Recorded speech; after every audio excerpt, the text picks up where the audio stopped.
Bienvenido, estás escuchando Palabra y Presencia con Jorge Sanabria. Puedes escucharnos en Apple Podcast, Spotify, Pandora o en tu plataforma preferida. También nos encuentras en YouTube, Palabra y Presencia Podcast y en la página web palabrapresencia.com. Encontrarás nuevas enseñanzas cada miércoles y viernes. Sin más dilataciones, entremos a la enseñanza del día de hoy. Dios te bendiga, pueblo de Dios. Te habla Jorge Sanabria de Palabra y Presencia, trayendo inspiración y motivación bíblica para nuestro día a día, redefiniendo cómo vemos a Dios, porque una visión distorsionada nos lleva a relaciones defectuosas. En el día de hoy vamos a continuar con esta serie que hemos estado hablando, identificando y manejando emociones negativas. Antes de entrar a la porción del día de hoy, vamos a hacer un breve repaso de las cosas que ya hemos hablado. Hablamos de celos y envidia y mencionamos a Caín y Abel, mencionamos a los fariseos y Jesús. También hablamos de lujuria y lascivia y hablamos de David y Betsabé y hablamos como algunas situaciones tienen una situación anterior que nos predispone para la caída y mencionamos la situación de Abigail. Y en el día de hoy también hablamos de Ananías y Zafira y cómo los celos y envidia nos pueden motivar a hacer buenas acciones. Y ahora sí, en el día de hoy vamos a hablar de Acán y el lingote de oro en Josué capítulo 7. Vamos a leer el versículo 21 y entonces después vamos a trabajar de los versículos por versículo en esta enseñanza. Dice: pues vi entre los despojos un manto babilónico muy bueno y 200 siclos de plata y un lingote de oro de peso de 50 siclos, lo cual codicié y tomé, y he aquí que está escondido bajo tierra en medio de mi tienda y el dinero debajo de ello. Antes de comenzar vamos a hacer una oración. Padre, en el nombre de Jesús te bendecimos y adoramos tu nombre. En esta hora vamos a dar inicio a la enseñanza y te pedimos, Espíritu Santo, que tú nos guíes, que tú nos dirijas y que Jesús sea glorificado en este día. Sabemos, Dios, que nada podemos sin ti. Tú eres la vida y nosotros los pámpanos, y si tú no nos nutres con tu savia, nada podemos hacer, Señor. El salmista enseñaba que si Jehová no edifica la casa, en vano trabajan los que la edifican, en que si Jehová no protege la casa, en vano vigila la guarda. Y en esta hora, sabiendo, entendiendo y reconociendo eso, venimos ante tu presencia, Señor, por la gracia que nos alcanza en Jesús, a pedirte que pongas tu palabra en nuestros labios, que nos dé sabiduría, que nos dé visión, que nos dé la gracia que necesitamos para enseñar en este día. Antes que tu palabra fluye, antes que iniciemos la enseñanza, quiero darte a ti toda la gloria, toda la honra, toda la alabanza y adoración, porque es tuya, porque sabemos y reconocemos, Dios, que nada somos, nada podemos, nada tenemos, que todo lo que hacemos lo hacemos porque Jesús murió y resucitó para la gloria de tu nombre, Señor, y redimirnos como tu pueblo. Y ahora, Dios, te damos gracias. También te pedimos, Señor, que bendigas a los hermanos que nos escuchan en el día de hoy, que tú abras sus oídos para que tu palabra, Señor, los alcance, que tú abras su mente, Señor, para que entiendan lo que le estás hablando, que su corazón, Señor, sea receptivo y que tu palabra halle cabida en él y que dé fruto en tu tiempo, Señor. Una vez más te damos gloria porque es tuya y te damos gracias, Señor, en el nombre poderoso de Jesús. Amén, amén y amén. Antes de entrar como tal a la enseñanza, me gustaría definir el término en el que vamos a estar hablando hoy. Vamos a estar hablando de codicia. Codicia se ha definido como un afán excesivo de riquezas, como un deseo voraz y vehemente de algunas cosas buenas. No solo de dinero o riquezas, lo que más caracteriza al codicioso es un interés propio, un egoísmo que nunca se consigue satisfacer. La codicia, en este sentido, implica un deseo vehemente de posesiones, bien sea materiales, riquezas, propiedades, bienes o bienes inmateriales como estatus, poder o influencia. Y ahora que hemos definido codicia, vamos a volver a leer el texto base y a iniciar la enseñanza. Josué 7, versículo 21. pues vi entre los despojos un manto babilónico muy bueno y 200 siclos de plata y un lingote de oro de peso de 50 siclos, lo cual codicié y tomé, y he aquí que está escondido bajo tierra en medio de mi tienda y el dinero debajo de ello. Lo primero que vemos en el verso es que él dice pues vi, y una de las cosas que no podemos pasar por alto cuando hablamos de codicia es que la codicia entra por los ojos. La codicia necesita un contacto visual para comenzar a hacer su función. Una vez entra ese contacto visual, entonces hay otra contraparte que es necesaria. La segunda parte del versículo nos dice: entre los despojos un manto babilónico. Así que primero pues vi, entra por los ojos, y lo segundo es un objeto por el cual manifestarse. Así que como estamos viendo en el versículo, hay ciertos componentes que son necesarios para que la codicia comience a funcionar. Lo primero, un objeto donde manifestarse. Lo segundo, un contacto visual. Entra por los ojos, y entonces entramos al próximo paso donde el verso nos enseña muy bueno y 200 siclos de plata y un lingote de oro de peso de 50 siclos. Este objeto es de valor ante los ojos de aquel que lo está mirando.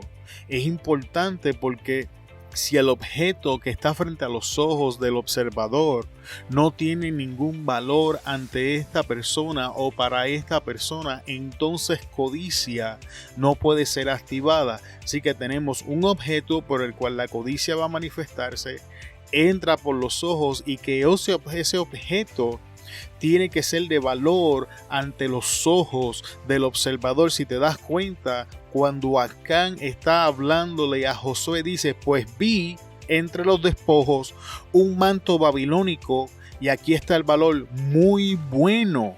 Y entonces dice, y 200 siclos de plata, y ahora vamos, un lingote de oro de peso de 50 siclos. Si nos damos cuenta, cada objeto tiene un valor ante los ojos de Acán. Entonces, ¿qué sucede? Lo cual codicié.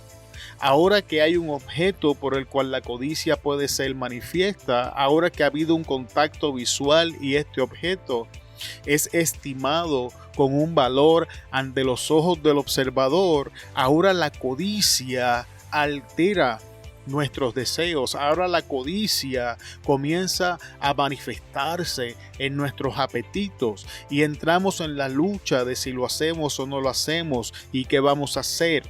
Y mira lo que sucede en este proceso. Acán decide olvidar que se le dijo desde el principio de la historia que no podía tomar nada, e influenciado por la codicia le dice a Josué: y tomé. Actuamos ahora basado en nuestros deseos. Recordemos que David hizo lo mismo. Una vez su atención fue capturada, actuó conforme a esos deseos, y ahora vemos que la codicia tiene un parecido con la lujuria y la lascivia. Una vez este objeto ha hallado un valor ante nuestros ojos y la codicia comienza a trabajar, comenzamos a movernos en la dirección de nuestro comenzamos a movernos en la dirección de nuestros deseos, de nuestro egoísmo, y comenzamos a pensar en lo que queremos, en lo que deseamos, en cómo nos gustaría poseer ese objeto que está frente a nuestros ojos, y entonces normalmente vamos a hacer lo mismo que hizo Acán: y tomé. Pero la acción de Acán no termina aquí, y dice: y he aquí que está escondido. Ahora intentamos esconder el objeto que codiciamos y lo que hicimos para obtenerlo. Acán sabía que las instrucciones era que todo debía ser destruido. Sin embargo, movido por su codicia, toma el manto, los siclos de plata, el lingote de oro, y ahora toma posesión ilegal de esto y lo esconde en su tienda, intentando de que nadie se entere de lo que está pasando, y es importante que entendamos cómo la codicia opera en nuestras vidas, cómo una vez somos movidos por la codicia, entonces vamos a intentar de esconder esto que hemos hecho para obtener ese objeto que tiene un valor frente a nuestros ojos y las cosas que hicimos para poderlo obtener. Y esto se parece a la forma en la que opera la lujuria y la lascivia. Recordemos que cuando regresamos a David a Betsabé, una vez David ignora la información que se le da y toma posesión de Betsabé, entonces manda a buscar a Urías e intenta con todo lo que él puede de que Urías duerma con Betsabé para poder él esconder lo que había hecho. Como esto no sucede, entonces David decide matar a Urías para entonces tener acceso libre y tomar posesión de Betsabé, y estamos viendo las similitudes entre estas dos cosas. Entonces dice: bajo tierra en medio de mi tienda y el dinero debajo de ello. Deseamos mantener el objeto de nuestra codicia en un lugar seguro. Deseamos mantener esto que hemos tomado posesión en un lugar seguro, en un lugar que esté a nuestro alcance cuando nosotros querramos verlo. Sin embargo, vamos a ver las consecuencias de la codicia. Lo primero que tenemos que tener es que la codicia afecta a aquellos en colaboración con nosotros. Josué 7:1. Pero los hijos de Israel cometieron una prevaricación en cuanto al anatema. Es importante mencionar que los hijos de Israel no habían hecho nada, más bien fueron perjudicados e incluidos en las acciones de Acán. Fue Acán quien tomó el manto, las monedas de plata y el lingote de oro. Sin embargo, aquellos que estaban colaborando con Acán, aquellos que habían entrado a la guerra con Acán, fueron incluidos en las acciones de Acán. Y significa que cuando comenzamos a movernos en codicia, vamos a arrastrar en sus consecuencias a las personas que están en colaboración con nosotros. Entonces el próximo versículo nos enseña: porque Acán, hijo de Carmi, hijo de Sabdi, hijo de Sera, de la tribu de Judá, tomó el anatema. Aquí volvemos a ver el impacto de la codicia. Mira lo que dice: y la ira de Jehová se encendió contra los hijos de Israel. A consecuencia de las obras de Acán, ahora la ira de Jehová estaba sobre la nación de Israel. Ahora la ira de Jehová no estaba solamente sobre Acán, estaba sobre aquellos que estaban en colaboración con lo que Acán estaban haciendo, aun cuando ellos no sabían lo que había acontecido. En Josué 7:5 leemos: y los de Jai mataron de ellos a unos 36 hombres y los siguieron desde la puerta hasta Sebarim y los derrotaron en la bajada, por lo cual el corazón del pueblo desfalleció y vino a ser como el agua. Como vemos, nuestros colaboradores experimentarán las consecuencias de nuestra codicia. Y esto es cierto en la familia, en la iglesia, en los ministerios, en nuestros trabajos. Cuando comenzamos a hacer las cosas con un motivo ulterior, en este caso es codicia, vamos a arrastrar a las personas que están colaborando con nosotros a las consecuencias que vamos a obtener. Vamos a arrastrar colectivamente por las acciones independientes. Y esto es algo peligroso y algo que tenemos que tener en consideración. Voy a dar un ejemplo que tiene que ver más bien con lujuria y lascivia, pero nos va a ayudar a entender el principio en cuanto a codicia.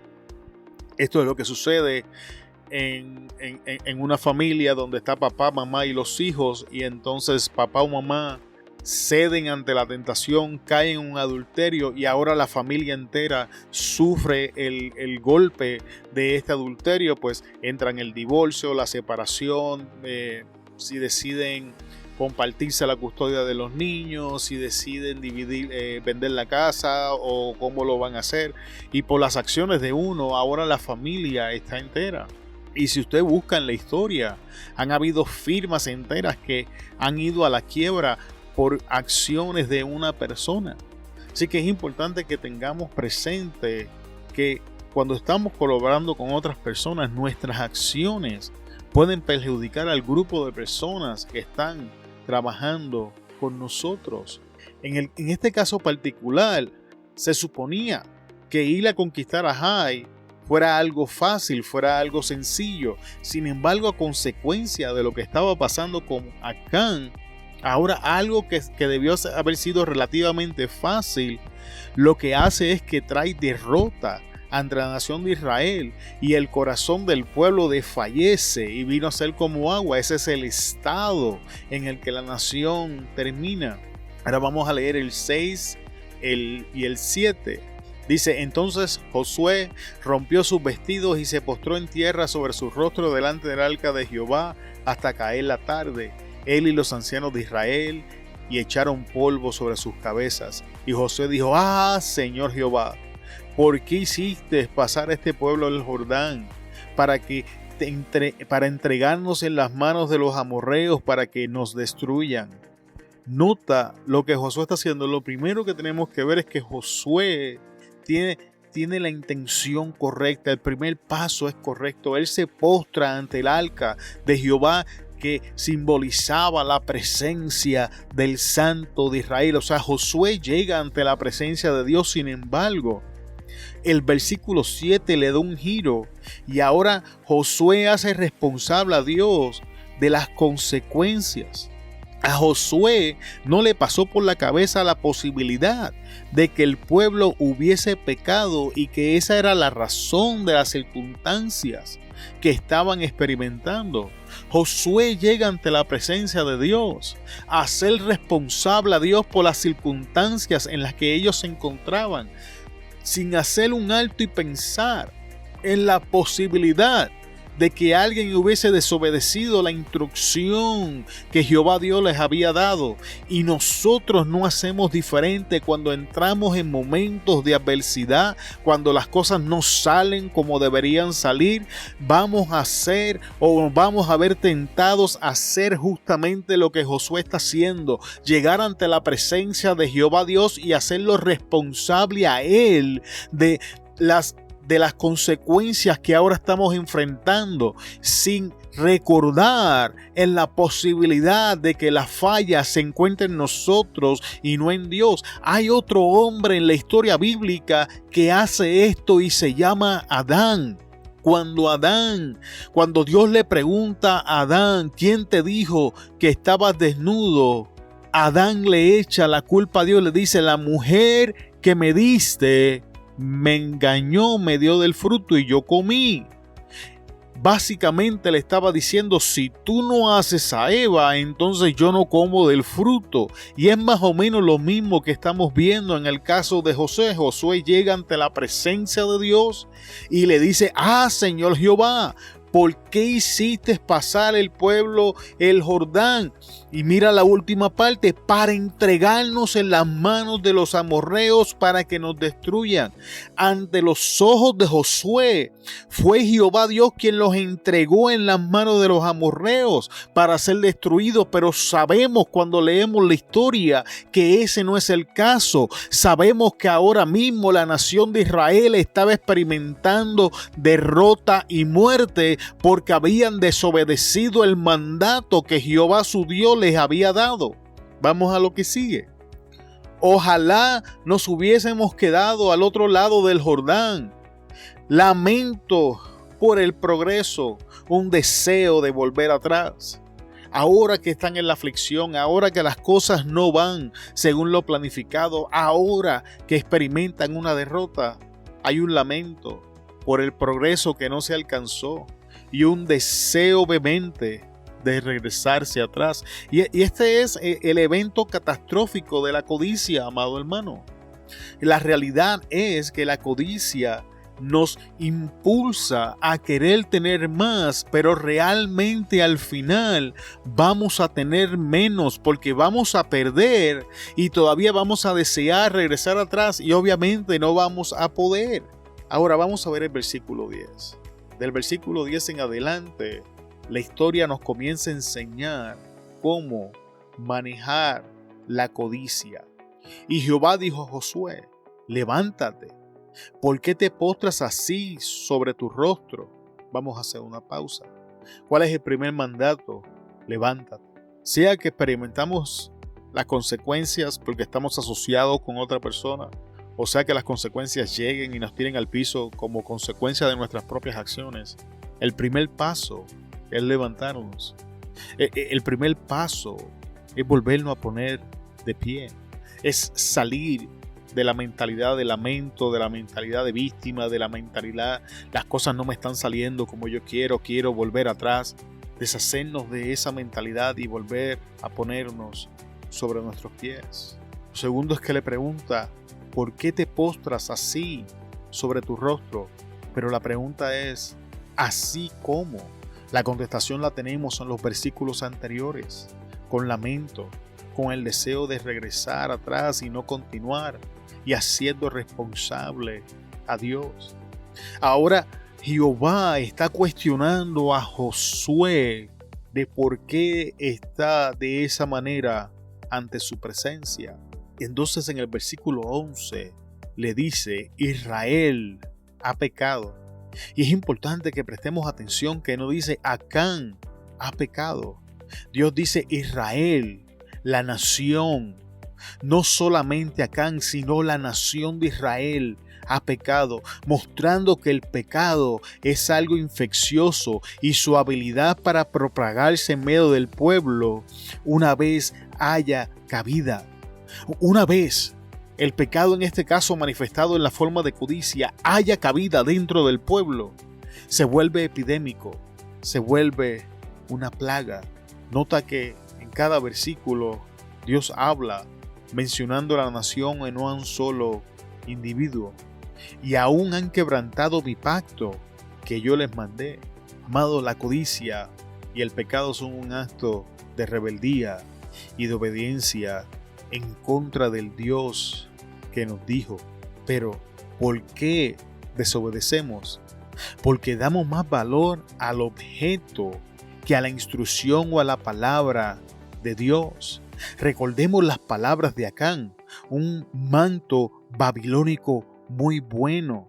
La cotización del objeto era mayor ante los ojos de Acán que la instrucción que había recibido sobre el anatema.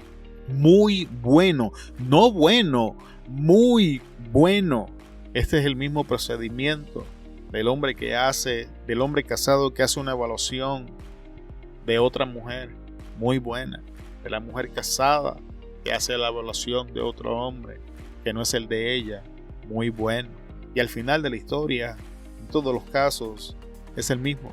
Somos movidos en un acto de rebeldía y de desobediencia en contra de lo que Dios dijo, porque cotizamos el objeto de nuestra codicia con más valor que la instrucción diseñada para darnos vida que ha salido de la boca de Jehová. Y ahora escucha, y dice, y también han tomado del anatema, que era aquello que Dios había prohibido. En el momento que se rebelan en codicia, ahora toman posesión de aquello que es prohibido por parte de Dios. Ahora entramos en ese terreno ilícito que Dios estableció una línea y un límite que no cruzáramos para nuestra propia protección, simplemente porque el objeto es muy bueno. Y regresamos al huerto del Edén y encontramos que Eva hace lo mismo. Dios establece el límite. De los árboles que están en el huerto pueden comer, pero del árbol de la ciencia y del bien y del mal no comerás, porque el día que comas de él morirás. ¿La limitación estaba diseñada porque Dios era malo? En ninguna manera. Dentro de estos árboles estaba el árbol de la vida y ellos tenían acceso al árbol de la vida. La limitación que Dios había establecido era para que ellos vivieran en el lugar que Dios había preparado para ellos ante la presencia de Dios. Y es lo mismo en el día de hoy. Las prohibiciones o las limitaciones que encontramos en las Escrituras han sido puestas ahí para que vivamos ante la presencia de Dios, disfrutando de las cosas que Dios ha preparado para nosotros. Y hacemos lo mismo que los hombres y las mujeres en la Biblia. Nos rebelamos en contra de lo que Dios dice que no podemos hacer. ¿Por qué? Porque valorizamos o le damos valor a ese objeto mayor que la instrucción diseñada para darnos vida, y entonces nos hacemos partícipe de aquellas cosas que Dios ha prohibido. Y entonces Dios continúa y dice: y hasta han hurtado y han mentido. Y esto nos enseña que el pecado engendra más pecado. Una vez entra, se multiplica. Una vez el pecado entra en nuestras vidas, no se va a quedar solo. El pecado nos va a impulsar a seguir pecado. Acá han movido por su codicia, ha hurtado y ha mentido. Y entonces dices: y aún lo han guardado entre sus enseres. Aún lo han puesto en un lugar seguro.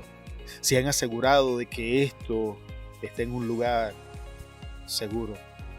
En el versículo 12, Dios continúa diciendo: por esto los hijos de Israel no podrán hacer frente a sus enemigos, sino que delante de sus enemigos volverán la espalda. Tenemos que entender las consecuencias. Y las consecuencias son, amado hermano, una vida en derrota. Cuando comenzamos a cruzar los linderos que Dios ha establecido por nuestro bien y nos hacemos partícipes de las cosas que Dios ha prohibido, lo que nos espera es una vida de derrota. Nada de lo que vamos a hacer va a prosperar, nada nos va a salir bien, las circunstancias nos van a vencer, vamos a recibir por una mano, vamos a perderlas por el otro. ¿Por qué? Porque esas son las consecuencias de este tipo de rebelión. Esa es la trampa que el enemigo nos pone. Vamos nuevamente al huerto y nos vamos a dar cuenta que ignorar lo que Dios dijo le costó a la humanidad el ser echado fuera del huerto del Edén y el vivir ahora bajo la naturaleza carnal. Pero todavía no queda ahí. Escucha lo que Dios dice después: por cuanto han venido a ser anatema, se convirtieron en aquellos por lo que fueron posesionados. Cuando eran posesión de Jehová, eran pueblo santo. Cuando fueron posesionados por el pecado, fueron malditos, o sea, anatema. El que es vencido por algo es esclavo de ese algo. Pedro lo explica bien en 2 de Pedro 2:19. Escucha lo que dice: le prometen libertad, siendo ellos mismos esclavos de la corrupción, porque todo hombre es esclavo de aquello que lo ha dominado. Esa es la versión Dios habla hoy. Pero vamos a ver esta otra versión. Prometen libertad, pero ellos mismos son esclavos del pecado y de la corrupción, porque uno es esclavo de aquello que lo controla.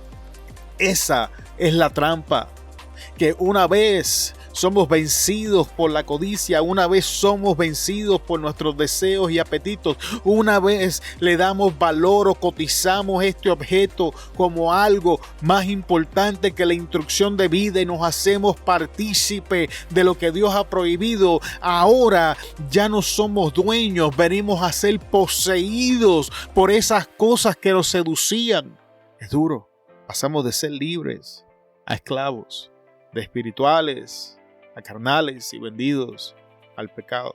La promesa de estas cosas siempre va a ser algo que no van a poder cumplir. Cuando regresamos al libro de Génesis nos vamos a dar cuenta que fue lo mismo que la serpiente hizo. Le dijo a Eva: no morirás, sino que sabe Dios que el día que comas del fruto serás semejante a Dios. No era cierto. El fruto no tenía la capacidad de hacer eso. Porque cuando retrocedemos en la historia encontramos a Dios diciendo: hagamos al hombre a nuestra imagen y semejanza. Ya el hombre era hecho a la imagen y semejanza de Dios. Y aquí lo volvemos a leer: les prometen libertad, pero la realidad es que lo que les espera es esclavitud y corrupción. Pero la parte más triste del texto la encontramos al final, cuando dice: ni estaré más con vosotros. Pueblo de Dios, la presencia de uno, sea Dios o el pecado, significa la ausencia del otro. El pecado, en este caso estamos hablando de codicia, y Dios no pueden coexistir. En 1 Corintios 6, 14 al 15 leemos: no os unáis en yugo desigual con los incrédulos, porque ¿qué compañerismo tiene la justicia con la injusticia? ¿Y qué comunión la luz con las tinieblas? ¿Y qué concordia Cristo con Belial? ¿O qué parte el creyente con el incrédulo? Pablo usa el mismo concepto en las relaciones en estos versículos, pero vamos más allá. En 1 Corintios 10:21 leemos: no pueden beber de la copa del Señor y a la vez de la copa de los demonios, ni pueden participar de la mesa del Señor y a la vez de la mesa de los demonios. Mismo principio, estas dos entidades no pueden coexistir. Es una o es la otra, pero no existe la posibilidad de ambas. O es Dios o es mundo, o es Dios o es el diablo, o es Dios o es pecado, pero no podemos tener los dos al mismo tiempo, y tenemos que entender esto cuando estamos haciendo la cotización del objeto que está frente a nuestros ojos. Realmente la tentación en el momento no es el objeto en sí mismo, es la decisión que estamos tomando. O es Dios o es el objeto, es Dios o es la relación ilegal, ¿es Dios o es el dinero? ¿Es Dios o es el sexo? ¿Es Dios o es el poder? ¿Es Dios o es la posición? ¿Es Dios o es la influencia? Y lo que estamos cotizando son las dos opciones que tenemos: Dios en un lado y cualquier objeto que nos presentan en el otro. Y amado hermano, no podemos tenerlo los dos. En 1 de Juan tiene solo un versículo del versículo 5 al 10 leemos: este es el mensaje que hemos oído de él y os anunciamos: Dios es luz y no hay ningunas tinieblas en él. Si decimos que tenemos comunión con él y andamos en tinieblas, mentimos y no practicamos la verdad. Voy a leer ese versículo de nuevo. Si decimos que tenemos comunión con él y andamos en tinieblas, mentimos y no practicamos la verdad. Pero si andamos en luz como él está en luz, tenemos comunión unos con otros, y la sangre de Jesucristo su Hijo nos limpia de todo pecado. Versículo 8. Si decimos que no tenemos pecado, nos engañamos a nosotros mismos y la verdad no está en nosotros. Y quiero abundar en lo que Juan nos está explicando. En esta enseñanza no estoy queriendo decir que no vamos a pecar, que no vamos a fallar. La realidad, amado hermano, es que es imposible que no pequemos, y es lo que Juan está diciendo. Lo que estamos queriendo decir en el día de hoy es cuando intencionalmente cedemos ante esto, cuando hacemos, ese es el problema con la codicia, con la lujuria, con la lascivia, que son decisiones que tienen que tomarse intencionalmente. Son cosas que tú evalúas. Nadie se levanta en la mañana diciendo: hoy le voy a ser infiel a mi esposo o a mi esposa, hoy voy a tirar mi matrimonio por la ventana. No, eso no funciona de esa manera. Esto es todo un proceso. La codicia igual. El objeto se presenta frente a nuestros ojos y lo vamos codiciando. Y cuando pecamos, el versículo 9 nos enseña en 1 de Juan: si confesamos nuestros pecados, él es fiel y justo para perdonar nuestros pecados y limpiarnos de toda maldad. Si decimos que no hemos pecado, le hacemos al mentiroso y su palabra no está en nosotros. ¿Cuál fue otro de los problemas de lo que hizo Acán? Que Acán, una vez tomó posesión del objeto, en vez de confesar que lo había hecho mal, porque según este versículo, hubiese encontrado misericordia, ¿qué hizo? Lo escondió. Entonces ahora, más adelante vamos a ver que Dios mismo es quien saca el pecado a la luz. Entonces mira cómo continúa el verso en el libro de Josué. Si no destruyeres el anatema de en medio de vosotros. Y esto es lo que tenemos que hacer. Somos responsables de esta decisión y de esta acción hasta que no se destruya el anatema. Nosotros somos los responsables de ponerle punto final a tal práctica. Somos los responsables de ponerle punto final a la relación ilegal. Somos los responsables de ponerle punto final a la pornografía. Jesús enseñaba: yo soy la vid, ustedes son los pámpanos. Así como los pámpanos no pueden hacer nada sin la vid, ustedes no pueden hacer nada sin mí. Significa que aún para hacer nuestra parte lo necesitamos, pero somos responsables de llegar ante su presencia y comenzar a tomar estas decisiones y a pedir ayuda para hacerlo. Volvemos en el 13. Levántate, santifica al pueblo y di: santificado para mañana, porque Jehová, el Dios de Israel, dice así: anatema hay en medio de ti, Israel, no podrás hacer frente a tus enemigos hasta que hayas quitado el anatema de en medio de vosotros. Os acercaréis pues mañana por vuestras tribus, y la tribu de Jehová, y la tribu que Jehová tomare se acercará por su familia, y la familia que Jehová tomare se acercará por sus casas, y la casa que Jehová tomare se acercará por sus varones. Y el que fuese sorprendido en el anatema será quemado él y todo lo que tiene, por cuanto ha quebrantado el pacto de Jehová y ha cometido la maldad en Israel. Nota que es Dios ahora quien tiene que tomar cartas en el asunto y revelar este pecado oculto, cuando la Biblia nos enseña que si nosotros confesamos nuestro pecado, es importante, amado hermano, que confesemos nuestros pecados. ¿Cuál es el problema? Acán confiesa después que Dios le pone el dedo. Acán confiesa después que se ha hecho todo. Entonces Josué dijo a Acán: hijo mío, da gloria a Jehová, el Dios de Israel, y dale alabanza, y declárame ahora lo que has hecho, no me lo encubras. Este verso me enseña, pueblo de Dios, que confesar nuestro pecado es parte de nuestra adoración. Entonces Josué dijo a Acán: hijo mío, da gloria a Jehová, el Dios de Israel, y da la alabanza, y declárame lo que has hecho, no me lo encubras. Significa que llegar ante su presencia y confesar mi pecado es parte de mi vida, de adorarle, de darle alabanza, de glorificar su nombre. No encubrirle lo que yo he hecho. No es como que Él no lo sabe. Él sabe todo lo que hacemos. Pero llegar ante su presencia y confesar mi pecado es un acto de alabanza. Es parte de mi adoración al Dios del cielo. Y voy a volver a leer 1 de Juan, versículos 9 y 10. Si confesáramos nuestros pecados, Él es fiel y justo para perdonar nuestros pecados y limpiarnos de toda maldad. Si decimos que no hemos pecado, le hemos hecho mentiroso y su palabra no está en nosotros. Cuando entramos en negación, cuando persistimos en esconder lo que hemos hecho, cuando persistimos en decir que no hemos cruzado el lindero, que no hemos tomado posesión de lo que Él dicho que no podemos tomar posesión, hacemos lo mismo que Acán, lo mismo que Adán, lo mismo que Eva, y por ende vamos a recibir las mismas recompensas. Versículo 20. Y Acán respondió a Josué diciendo: verdaderamente yo he pecado contra Jehová, el Dios de Israel, y así he hecho. Pues vi entre los despojos un manto babilónico muy bueno. Nota que aún cuando Acán está confesando su pecado, vuelve y llama el manto babilónico muy bueno. Y 200 siclos de plata y un lingote de oro de peso de 50 siclos, lo cual codicié y tomé, y aquí que está escondido bajo mi tierra, bajo tierra en medio de mi tienda, y el dinero debajo de ella. Amado hermano, cuando me di cuenta de eso, a mí me sorprendió. Aún cuando Acán está confesando su pecado, aún cuando está a punto de experimentar las consecuencias, todavía Acán está bajo la influencia de la codicia y no puede darse cuenta de lo que le espera. Mediten eso por un momento.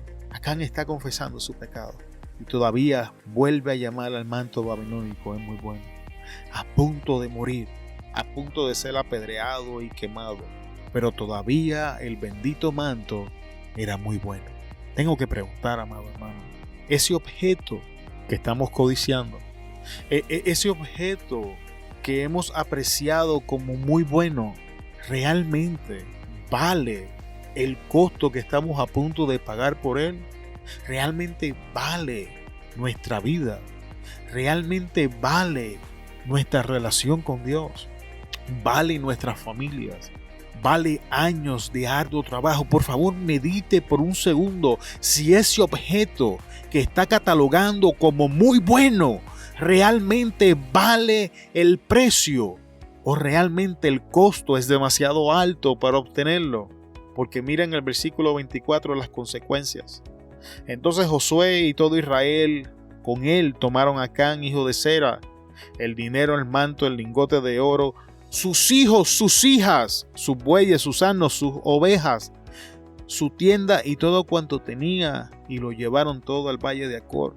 En esa búsqueda, amado hermano, de querer más, en esa búsqueda impulsado por la codicia, perjudica a la nación y termina perdiendo todo lo que tenía y todavía arrastrando a sus hijos e hijas a la misma condenación que él.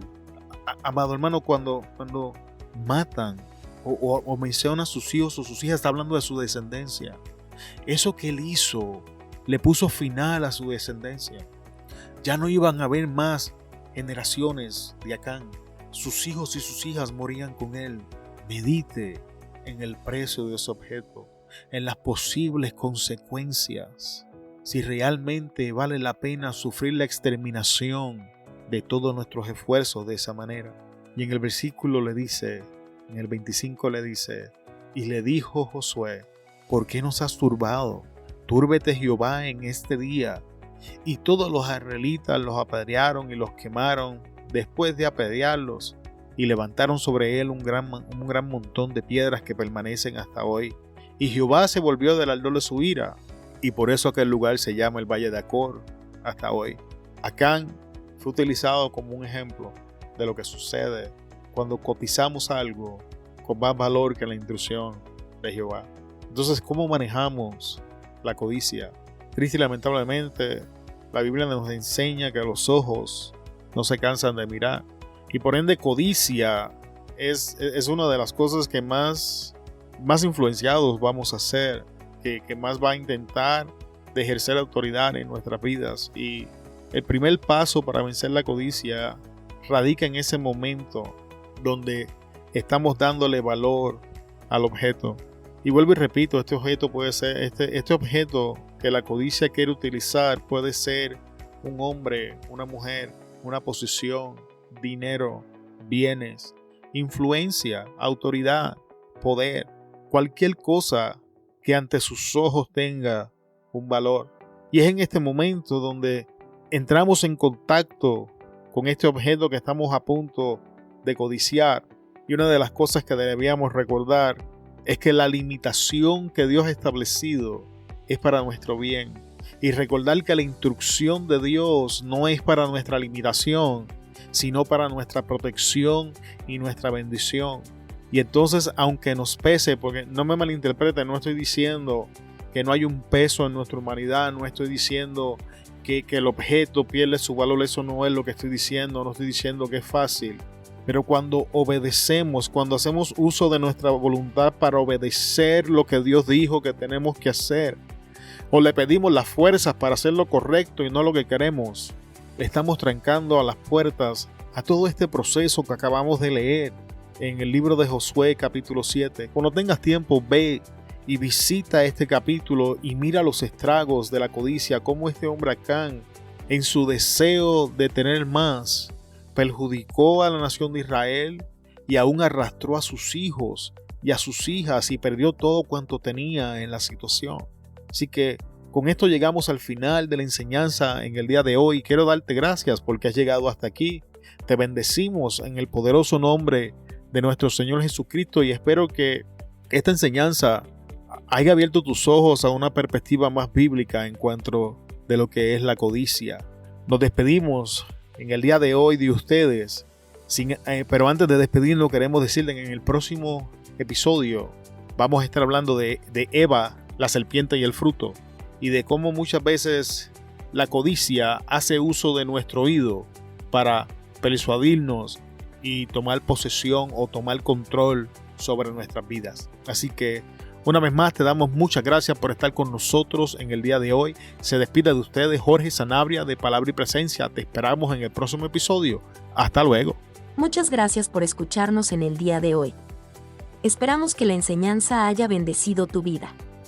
Antes de despedirnos, queremos pedirte que consideres compartir la enseñanza y te suscribas al podcast que nos ayudes a alcanzar más personas con la palabra que nos ha sido dada. Te bendecimos en el nombre de Jesús, y te esperamos en la próxima enseñanza. Hasta luego.